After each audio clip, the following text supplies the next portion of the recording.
Aujourd'hui, les open world sont partout. Certains noms ressortent souvent, mais c'est réellement depuis 2017, depuis la sortie de Zelda Breath of the Wild, que ce type de jeu vidéo est très présent.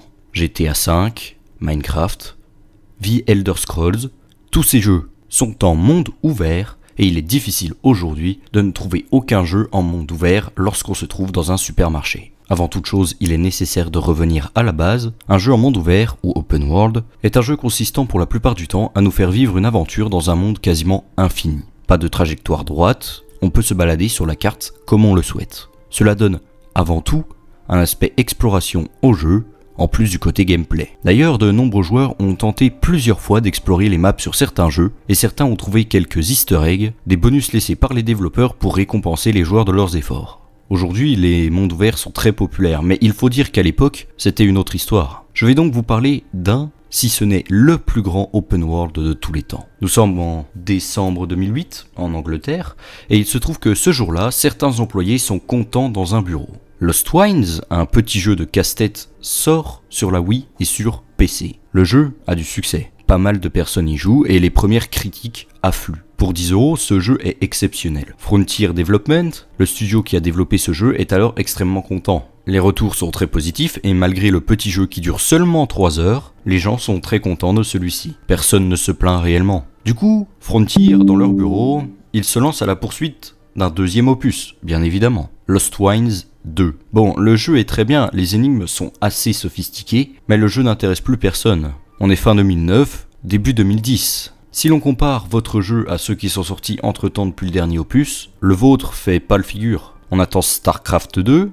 on attend Super Mario Galaxy 2, on attend God of War 3, et surtout Call of Duty Black Ops. Comment voulez-vous réaliser avec des concurrents pareils ? C'est simple, on ne peut pas. Si bien que quand le jeu est sorti en décembre 2009, tout le monde s'en foutait. Tout l'espoir que Frontier avait mis dans ce jeu, il est anéanti. Frontier est dégoûté, ils ont quasiment perdu tout leur budget, si bien qu'ils se retrouvent à participer avec d'autres projets afin de ne pas mettre la clé sous la porte. Ils ont déjà un jeu en développement à côté, Elite Dangerous, un jeu dont ils veulent faire leur fierté. C'est l'un des plus gigantesques open world de tous les temps. On est en 2010 et les Boog veulent créer un open world qui fasse la taille de l'univers. Parce que oui, je ne l'ai pas dit, mais Elite Dangerous est un jeu de simulation spatiale, où le but est d'accomplir des missions afin d'améliorer votre vaisseau, pour aller encore plus loin et au final, vaincre la population maléfique de l'espace que l'on nomme Targoïde afin de sauver l'univers. Donc là, on ne parle pas d'une petite map d'un jeu vidéo, on parle de l'univers entier,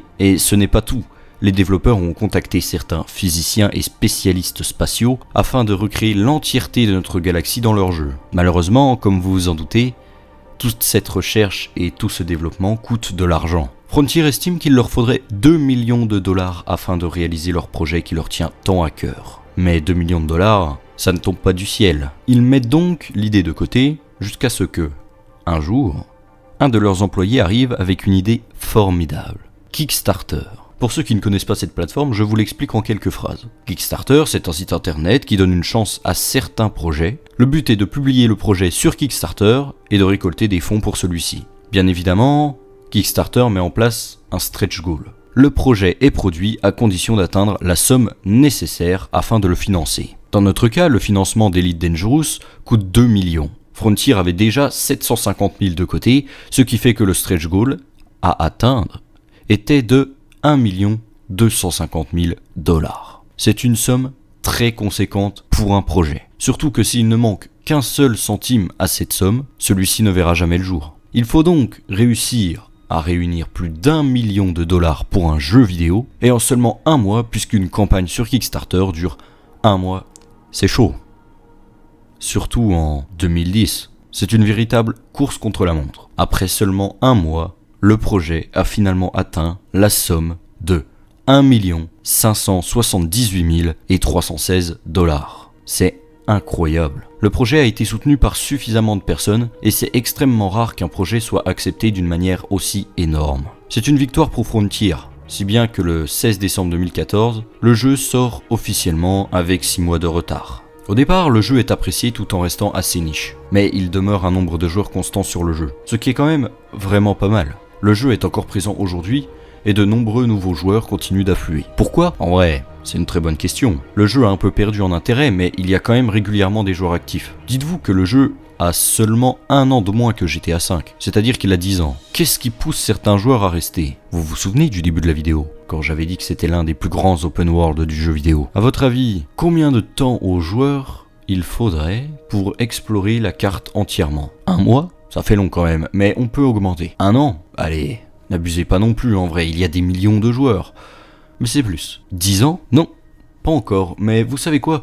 Je vais vous le dire parce que à ce rythme-là, on y sera encore demain. 56 206 ans. Est-ce que vous vous rendez compte de la dinguerie? Ça, c'était une étude qui a été menée en 2017. Donc si on enlève 7 ans, ça fait quand même 56 199 putains d'années. Dans le jeu, il y a ce qu'on appelle des systèmes. En gros, il s'agit de notre système solaire dupliqué, mais qui change à chaque fois, avec d'autres planètes, d'autres étoiles, bref, d'autres systèmes. Chaque système est unique. Il y a 400 milliards de systèmes dans le jeu à l'heure actuelle. Nous n'en avons découvert qu'une vingtaine de millions. C'est extrêmement drôle quand même. Mais depuis tout à l'heure, je parle en utilisant le mot « nous ». Cela paraît logique, mais sur le jeu, il y a aussi du multijoueur. C'est tellement évident pour nous que cela ne sert à rien de le rappeler. Mais vous vous souvenez de la date de la sortie initiale du jeu?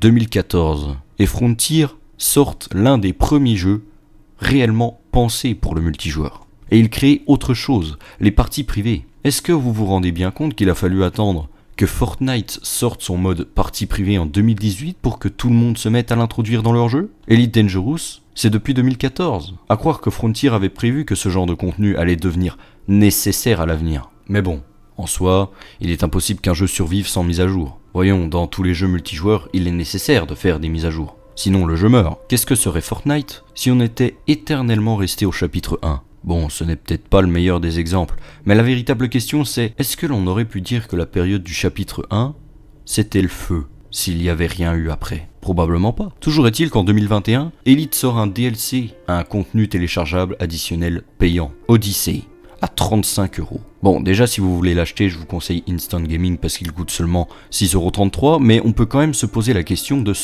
pourquoi le DLC est aussi cher. Déjà ce qu'il faut savoir, c'est que le jeu coûte seulement 25€ sur n'importe quelle plateforme. Ce qui veut dire que le prix total du jeu avec le DLC revient à 60€. Mais pour le faire simple, ce DLC rajoute de la visite des stations spatiales, la visite des planètes, mais tout ça à pied. Avant, nous étions obligés de conduire un rover ou notre vaisseau. On ne pouvait pas se déplacer à pied dans les stations spatiales, par exemple. Maintenant, c'est possible. Et cela rajoute, encore une fois, un style de gameplay au jeu, puisqu'un FPS est ajouté en même temps. Parfois, lors de missions ou d'affrontements envers d'autres joueurs, vous pouvez vous retrouver à vous battre avec des armes de l'espace sur la surface d'une planète. En vrai, c'est incroyable. Vous pouvez bien évidemment vous battre dans l'espace avec votre vaisseau, mais c'est très compliqué. C'est vraiment un style de jeu qu'il faut prendre en main, donc en général, lorsqu'on commence le jeu, on cherche tout d'abord à se faire un peu d'argent, comme avec le commerce, avant de partir au combat. Et franchement, certaines musiques sont incroyables, franchement. Tout ça pour dire que le jeu a 10 ans aujourd'hui, et qu'il affiche toujours un nombre de joueurs constant sur Steam. C'est quand même assez impressionnant. C'est probablement un des jeux les plus niches, et en même temps génial sur le marché. Si vous voulez le découvrir, je vous y invite fortement, cela ne vous laissera jamais une mauvaise impression. Puis dans tous les cas, si vous le commandez avec Steam et que ça vous plaît pas, si vous y avez joué moins de 2 heures, vous pouvez vous le faire rembourser. Donc en soi, n'oubliez pas cette partie de Steam là parce que parfois c'est vachement utile. Bref, le pouce bleu, l'abonnement, blablabla, et moi je vous dis bye bye, et je vous laisse avec des images.